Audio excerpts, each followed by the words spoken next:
Rain fell like it was angry at the world. Not a gentle drizzle, but heavy, relentless drops that soaked black suits, wilted white lilies, and turned the cemetery into a cold, gray blur. Thunder rolled in the distance as Adriana stood frozen beside her father's casket. This was supposed to be a goodbye, a moment of dignity, a final act of respect for a man who had worked his entire life with his hands and his heart. Instead, it became a public execution. Brandon arrived late. Of course he did. The sound of expensive leather shoes crunching against wet gravel cut through the silence. Adriana didn't need to turn around to know it was him. She could feel his presence the way you feel a storm before it hits. And he wasn't alone. Vanessa clung to his arm, dressed in designer black, lips painted a cruel shade of red. She looked around the funeral like it was an inconvenience, like the rain, the grief, and the dead man in the box were beneath her. Brandon glanced at the casket and smirked. "So this is it?" he said loudly, making sure everyone heard. "The big farewell for a janitor." A few people gasped. Adriana's breath caught in her throat. Her father's name hadn't even been spoken yet. Before anyone could react, Brandon reached down, picked up a bottle of deep red wine, clearly not meant for this place, and tilted it without hesitation. The wine spilled over the white funeral flowers, staining them crimson, like blood. "Whoops," Brandon said mockingly. "Guess it's fitting. Cheap flowers for a cheap life." Vanessa laughed, not nervously, not awkwardly. She laughed with pleasure. Adriana finally turned to face him, her hands trembling, her eyes burning. "Get out," she whispered. Brandon ignored her. Instead, he pulled a thin manila envelope from his coat pocket and shoved it into her chest. "Divorce papers," he said casually. "I'm done pretending." The words echoed louder than the thunder. "You're broke. Your father was broke, and I'm not wasting another second tied to a failure." People stared. Some looked away in shame. Others watched, stunned, unable to believe what they were seeing. Vanessa leaned in and whispered just loud enough to be heard. "You should thank us. At least now you can finally live the life you deserve." Adriana felt something inside her collapse. Not just her marriage, not just her future, but the last fragile piece holding her upright. She didn't scream, she didn't cry.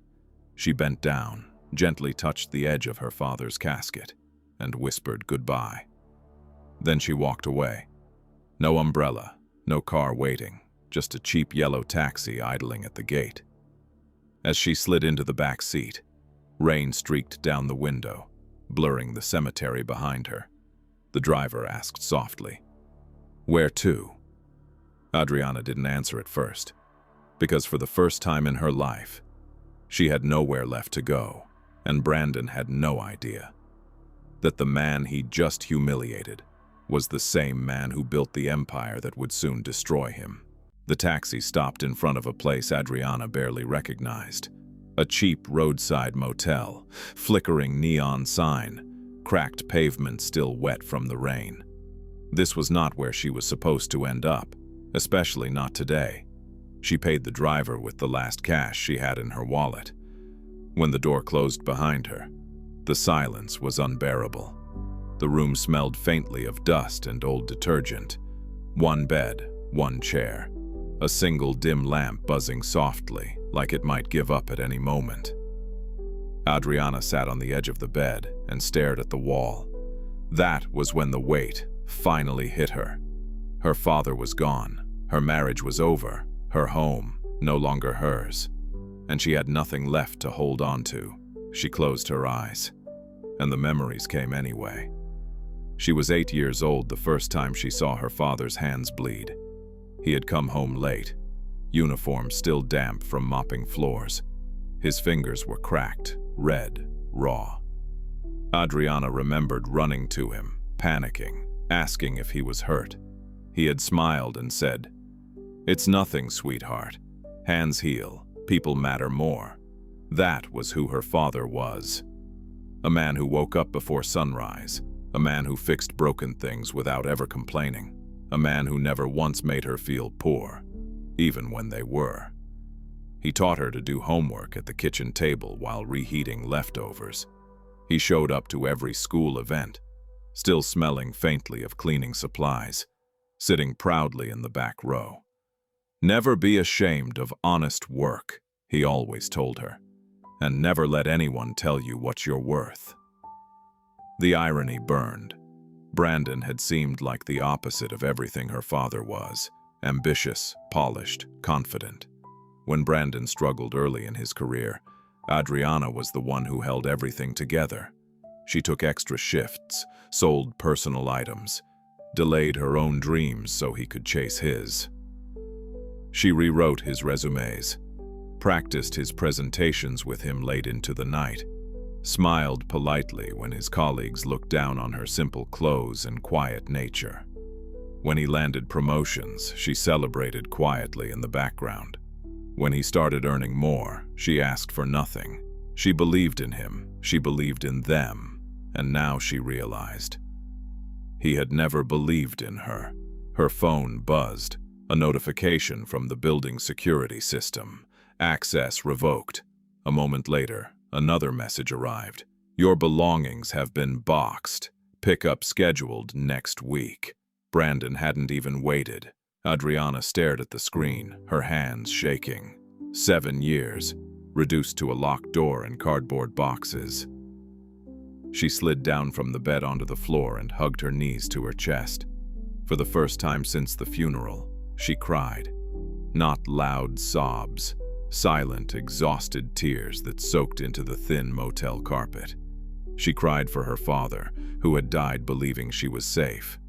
She cried for the woman she had been, loyal, patient, invisible. She cried because she didn't know who she was supposed to be now. Later that night, sleep wouldn't come. Every time she closed her eyes, she heard Brandon's voice. Broke. Dead weight.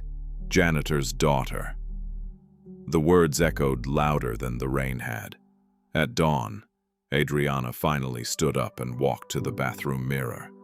She barely recognized the woman staring back. Her eyes were dull, her shoulders slumped, her posture defeated. But beneath the exhaustion, something else stirred. A memory, her father's voice. Never let anyone tell you what you're worth. She straightened her back, just slightly. Not with confidence, with defiance. That morning, she packed her few belongings neatly, folded her clothes, smoothed out the creases. She didn't know where she was going, but she knew one thing. She would not disappear quietly. Somewhere deep inside her grief, a question began to form. Why had her father always refused help? Why had he lived so simply, even when opportunities came his way? Why had he insisted on anonymity, even when people underestimated him? At the time, she had thought it was humility. Now she wasn't so sure. As Adriana stepped out of the motel into the pale morning light, she didn't yet know the truth. She didn't know about the companies. She didn't know about the assets. She didn't know about the legacy her father had hidden to protect her. All she knew was this: she had hit rock bottom, and sometimes, rock bottom is the only solid ground strong enough to build something unstoppable. Adriana arrived at a sleek downtown office, its glass doors reflecting the rising sun. She had an appointment, one she almost didn't make, but something inside whispered she needed answers. Patricia greeted her at the lobby, tall, sharp, impeccably dressed. Her eyes held the kind of intelligence that made people nervous the instant they met her. "You must be Adriana Cooper," she said, voice calm but commanding. "I've been expecting you." Adriana nodded, clutching her small bag like a lifeline. I'm here about my father." Patricia gestured to a private elevator. "Then follow me. It's time you see what he built." The doors closed. Silence, except for the soft hum of the elevator. Adriana's stomach twisted. What could her father have left behind? Surely not enough to outsmart Brandon. Surely not enough to rise from this devastation. And yet, Patricia's confidence told her otherwise. The office opened into a massive study, walls lined with dark mahogany shelves filled with ledgers, awards, and photographs. Adriana's father's modest janitor uniform was framed and displayed, a tribute, not a joke. Patricia pressed a button on a nearby desk. A large screen flickered on. A video played. Her father's familiar voice, calm, measured, filled the room.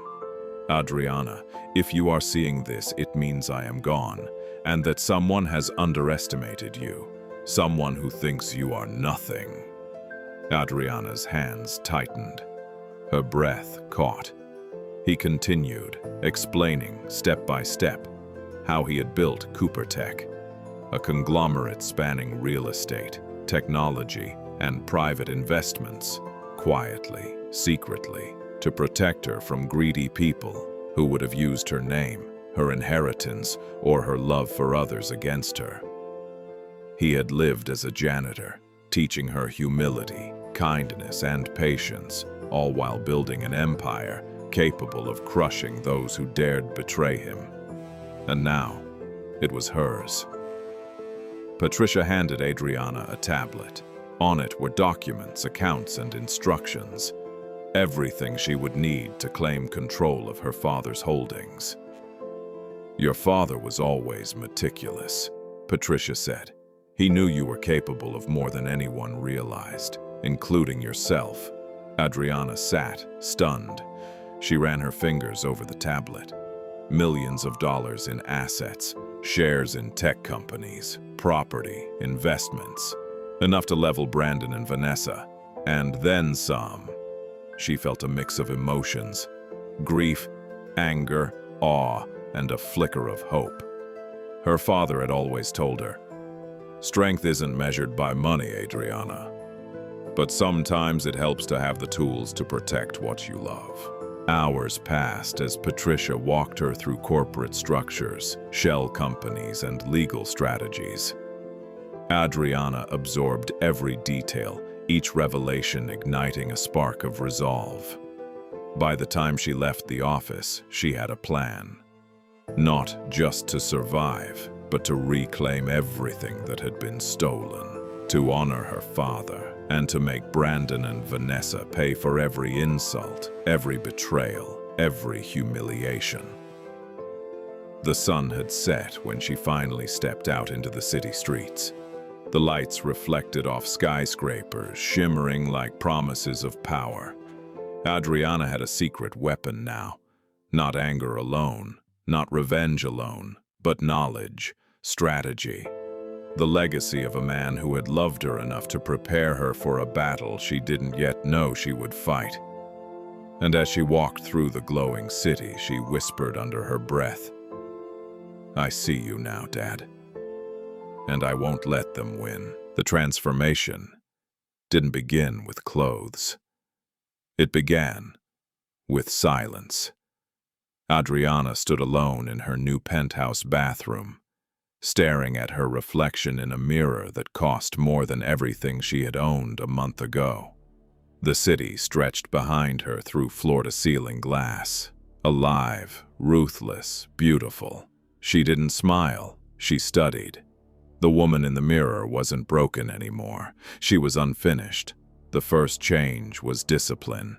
Every morning began before sunrise. No excuses, no hesitation. Adriana trained her body the same way she would soon train her mind. Strength, endurance, control. Not to impress anyone. To remind herself that she was no longer fragile. Her stylist arrived a week later. Not with trends, but with strategy. "Your old look made people underestimate you," the woman said, calmly arranging fabric samples. "We're going to keep that advantage and sharpen it." The wardrobe that followed was subtle power, clean lines, neutral colors, Nothing loud, nothing desperate. The kind of elegance that didn't ask for permission. When Adriana walked into rooms now, people paused. Not because she demanded attention, but because they felt it. Then came the real training. Ethan Brooks didn't smile when they met. He was known in private circles as a financial predator, a man who dismantled companies without ever raising his voice. He looked Adriana up and down, unimpressed. "So," he said flatly, "you want to learn how to destroy people like your ex-husband?" Adriana met his gaze, calm, unblinking. "I want to learn how the game is actually played." That earned a nod. The lessons were brutal. Balance sheets became weapons. Corporate bylaws became traps. Adriana learned how power moved quietly, through shell corporations, proxy votes, silent acquisitions. Ethan taught her the most important rule of all. Never attack the head first. You cut the oxygen. You let them suffocate. Adriana listened, took notes, asked precise questions. She didn't rush. She was patient. And patience, she learned, was far more terrifying than rage. Late nights turned into early mornings. Contracts replaced memories. Strategy replaced grief. But sometimes, when the city lights dimmed and the penthouse grew quiet, she remembered who she used to be.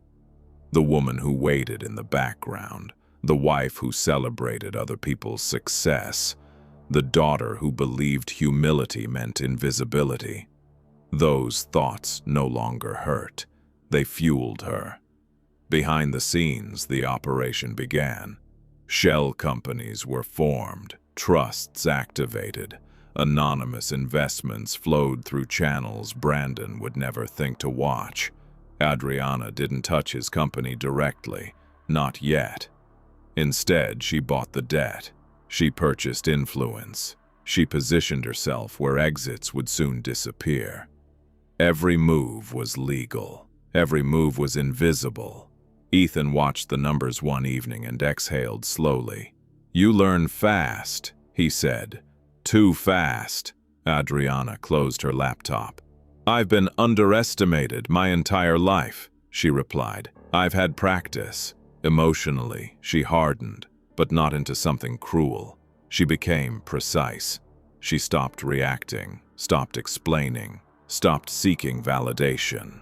When Brandon's name appeared on her screen in an industry article, she felt nothing.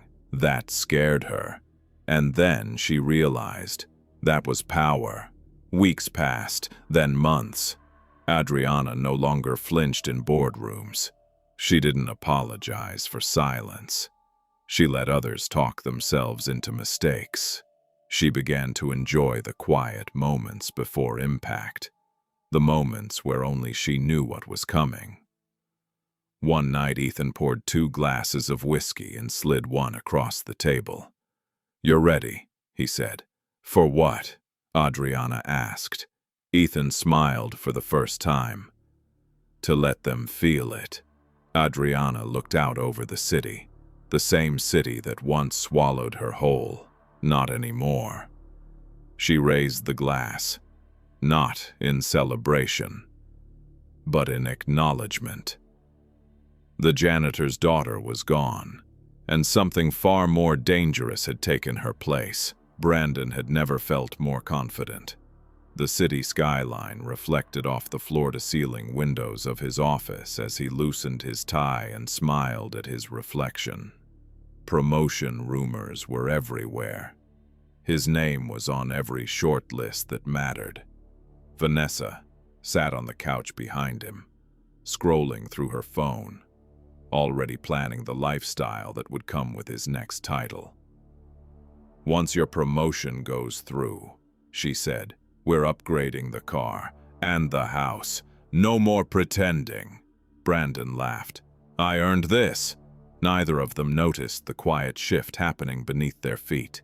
The first sign was small, an email from HR. Subject, compensation review. Delayed. Brandon frowned. Delayed? That never happened. He forwarded it to his assistant, irritation already rising. Probably nothing, he told himself. It was always nothing, until it wasn't. Across the city, Adriana sat in a glass conference room that didn't bear her name. Yet, she watched numbers move on a screen. Percentages, voting power, silent ownership. She hadn't touched Brandon directly. She had touched everything around him. Ethan's voice came through the speaker. Board confidence is weakening. They don't know why. They just feel uncertain. Adriana nodded. Uncertainty spreads faster than facts. She closed the file. Phase 1 was working. Vanessa's world cracked next. Her marketing campaign, her biggest project yet, was set to launch globally. Press previews had been glowing. Then overnight, the narrative changed. A competitor released a strikingly similar concept. Not stolen, not illegal, just better. The press turned cold. Questions were raised. Investors hesitated. Vanessa slammed her laptop shut. This doesn't make sense. It didn't have to. At Brandon's company, meetings became uncomfortable. Budget approvals stalled. A key partner withdrew quietly. Someone leaked concerns about leadership direction. Anonymous, polite, devastating. Brandon pushed harder, talked louder, demanded explanations. The more he pushed, the more resistance he met. People who once nodded now avoided eye contact. Power was shifting. Adriana watched from a distance. She never smiled. She remembered Ethan's words. Never attack the head first. So she didn't. She starved the body. At home, the tension grew. Vanessa paced the living room, phone pressed to her ear. No, that's unacceptable. I need answers. She hung up and turned on Brandon. Your people promised stability. Brandon snapped back. My people? Your project is the one bleeding money. They stared at each other, seeing cracks neither wanted to admit. The house felt smaller now. Another email arrived. Subject, executive review, pending board vote. Brandon's stomach tightened. He poured himself a drink, then another. This wasn't supposed to happen. Not now, not after everything he'd sacrificed. He thought, briefly, of Adriana, then dismissed the thought. She was nothing. She always had been. Across town, Adriana walked through a quiet art gallery she now quietly owned through 3 layers of shell companies. No one recognized her. That was the point. Her phone vibrated. Ethan. Next phase is ready. She typed back one word. Proceed. Vanessa's phone buzzed late that night. A sponsor had pulled out. No explanation. Just legal language and polite distance. She threw the phone onto the couch. This is your fault, she said. Brandon didn't answer. For the first time, he didn't know what to say. The sabotage remained invisible. No scandals, no headlines, no villains to blame, only consequences, only doors closing quietly. Brandon lay awake that night staring at the ceiling, his confidence bleeding out one unanswered question at a time. Somewhere in the city, Adriana watched the lights flicker off one by one. She wasn't angry anymore. She was precise. And phase 1 was only the beginning. Collapse never announces itself. It doesn't arrive with explosions or headlines. It starts with silence. Brandon felt it the morning his credit card was declined. Not at a restaurant, not in public. At a private members-only club. He stood frozen at the counter, staring at the terminal as the attendant cleared her throat politely. I'm sorry, sir. It seems there's an issue. An issue. That single word landed heavier than any insult. Brandon forced a laugh. Try it again. The same red screen flashed back. Declined. Behind him, someone shifted impatiently. Brandon felt heat creep up his neck. He grabbed his phone, already dialing his bank. No answer. Across the city, Adriana reviewed a report with surgical calm. Loan calls initiated, credit lines frozen, liquidity tightening. Ethan's message blinked on her screen. They're bleeding faster than expected. Adriana didn't reply immediately. She watched the numbers fall. Then she typed, "Let it happen." At home, Vanessa stared at an email in disbelief. Mortgage adjustment notice. Immediate review required. She reread it 3 times. "This has to be a mistake," she said, her voice sharp with panic. But his hands were shaking. The cracks spread quickly. A luxury car payment bounced. A private school tuition reminder arrived, past due. A call from their financial advisor went unanswered, intentionally. Vanessa stopped sleeping. She began snapping at staff, at friends, at Brandon. "This is your mess," she hissed one night. "You promised stability." Brandon slammed his glass onto the counter. "You wanted this life. Don't pretend you didn't." The word life hung in the air, hollow now. Adriana attended none of it directly. She didn't watch their faces. She didn't read their messages. She focused on systems, debt structures, collateral chains, legal choke points. She learned something important during those weeks. Money doesn't destroy people. Fear does. The bank called Brandon next. This time he answered. The voice on the other end was calm, professional, final. Due to reassessed risk exposure, certain loans would be recalled. Collateral would be reviewed. Payments would be expected immediately. That was the most terrifying part. Vanessa packed a suitcase that night, not to leave, to feel prepared.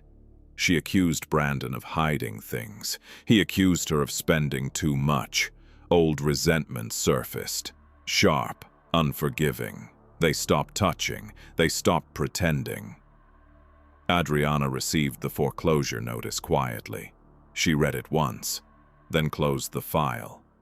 Phase 2 was complete. But she wasn't done yet.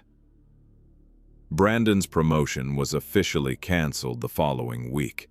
No announcement, no explanation. Just a meeting that ended early, and a handshake that felt colder than rejection. Colleagues avoided him now. Conversations stopped when he entered rooms. Power, he learned, is invisible until it's gone.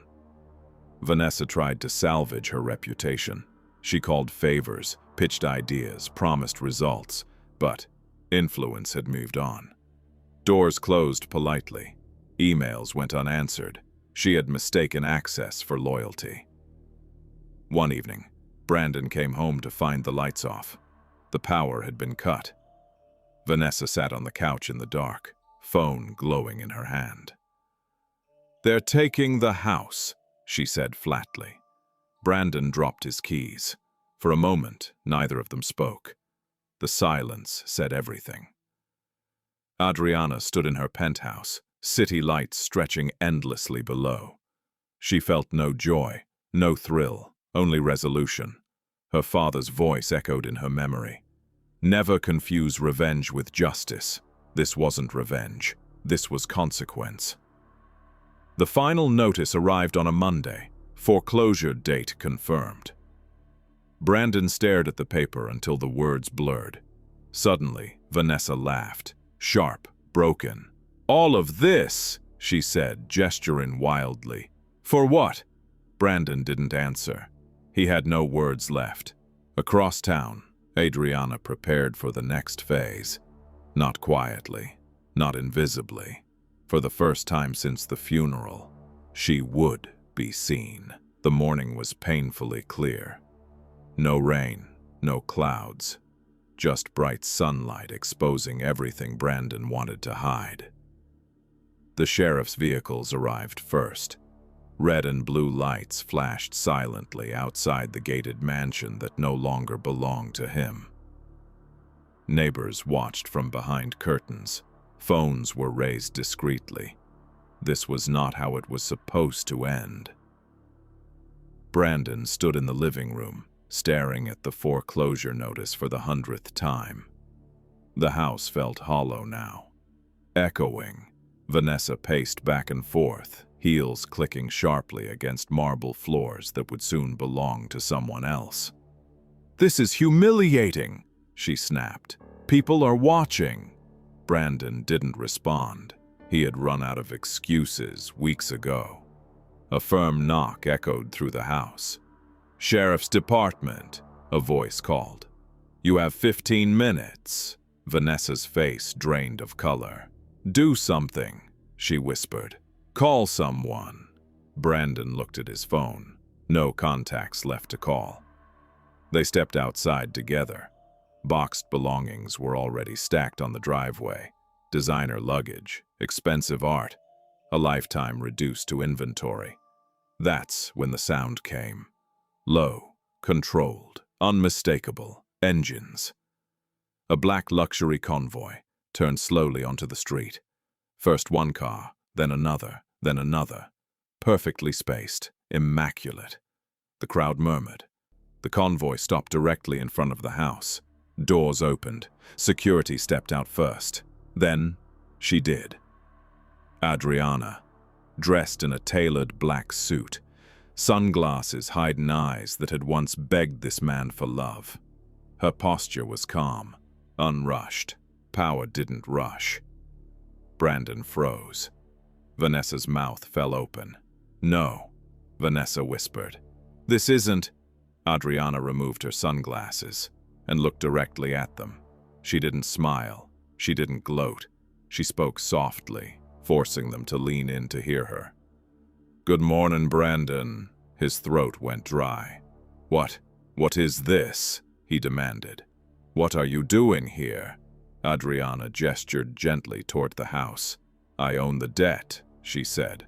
"And now, the consequences." Vanessa laughed hysterically. You don't have—" Adriana turned to her. Vanessa stopped laughing. "I warned you," Adriana continued calmly. Not out loud, but the warning was there. She stepped closer. "You didn't just insult a janitor," Adriana said. Her voice steady, her words surgical. "You insulted the man who built the office you sit in." Silence, absolute. Brandon's knees nearly buckled. "This is impossible," he whispered. "Your father was nothing." Adriana's gaze hardened. "He was everything," she replied. "And he prepared me. For you." She turned slightly, signaling her attorney and the sheriff. Paperwork exchanged hands. Legal, clean, final. "This house," Adriana said, "will be donated." Vanessa gasped. "Donated?" "Yes," Adriana replied, "to a housing program funded in my father's name." The words hit harder than losing the mansion. Brandon's voice cracked. "You did all this just to humiliate us." Adriana paused, then answered honestly. "No," she said. "I did this so you would never mistake cruelty for power again." She leaned in, just close enough for only him to hear. "You taught me silence," she whispered. "I learned it well." The sheriff stepped forward. "Time to go," Vanessa screamed. Brandon didn't.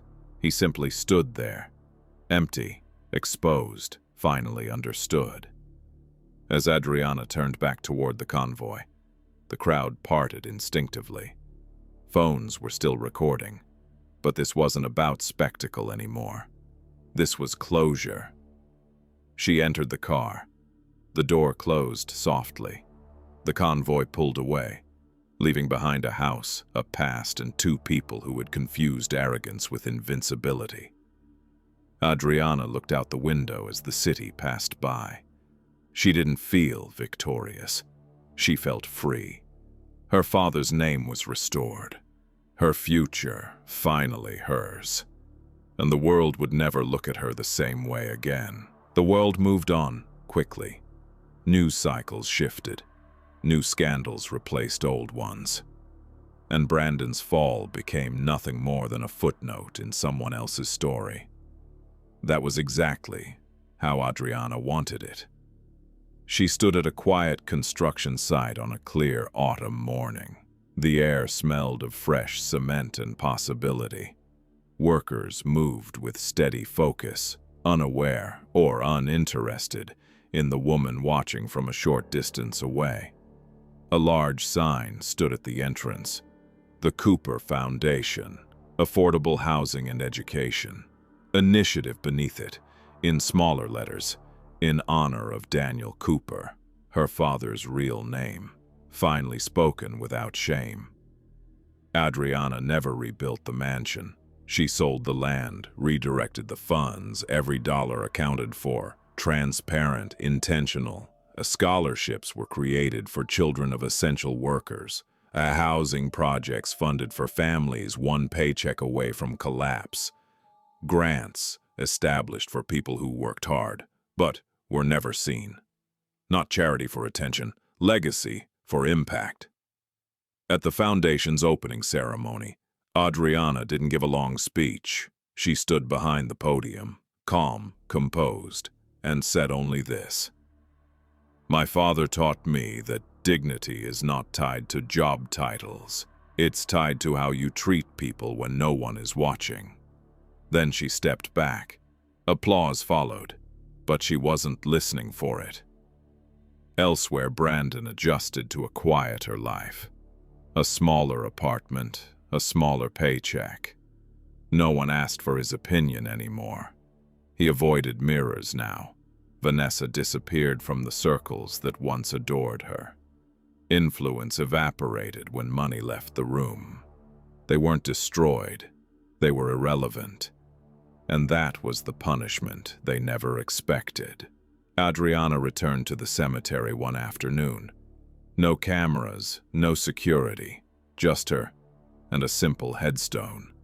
She knelt, placed fresh flowers down gently, and allowed herself a moment she had denied for too long. "I'm okay now," she said softly. "I didn't become angry. I became careful, just like you." The wind moved through the trees, light and steady. For the first time since his death, the ache eased. Her life settled into a new rhythm. Board meetings by day, foundation work by choice, quiet dinners by the window at night. She didn't chase headlines, didn't correct assumptions. Some people still underestimated her. She let them. One evening, Adriana stood at her penthouse window, watching the city lights come alive. This city had taken everything from her once. Now it listened. She thought about the woman she used to be, waiting, sacrificing, shrinking herself so others could shine. That woman wasn't weak. She had been patient. And patience, she learned, is power waiting for permission. Adriana picked up her phone and typed a short message to Patricia. "Thank you for everything." The reply came quickly. "Your father would be proud." Adriana smiled. Not wide, not dramatic, just enough. Because this story was never about revenge. It was about worth. And once you know your worth, no one ever gets to define it for you again. Some stories end with noise. This one ends with silence. Not the kind that feels empty, but the kind that feels earned. Adriana never screamed, never begged, never announced her power. She waited, and when the moment came, she let truth speak for itself. Her father was called a broke janitor, but in the end his name built homes. His legacy changed lives, and his daughter proved that dignity outlives money. Now here's the question for you. If someone humiliated your family in public, at their weakest moment, would you forgive? Or would you do exactly what Adriana did, and let patience deliver justice? Tell us in the comments, because every answer reveals something powerful about who we are and what we believe strength really looks like. If this story moved you, if it made you angry, satisfied, or quietly proud, make sure you subscribe. Not for drama, not for noise, but for stories where the underestimated rise, where arrogance collapses, and where power is earned, not stolen. More stories are coming, stories about hidden legacies, about people dismissed as nothing, who turn out to be everything. And the next one, let's just say, someone mocked the wrong person's past and paid for it in the future. Until then, remember this: never underestimate silence, never mistake humility for weakness, and never assume you know someone's worth before they decide to show you. Subscribe, comment, and stay ready. The next secret is already waiting.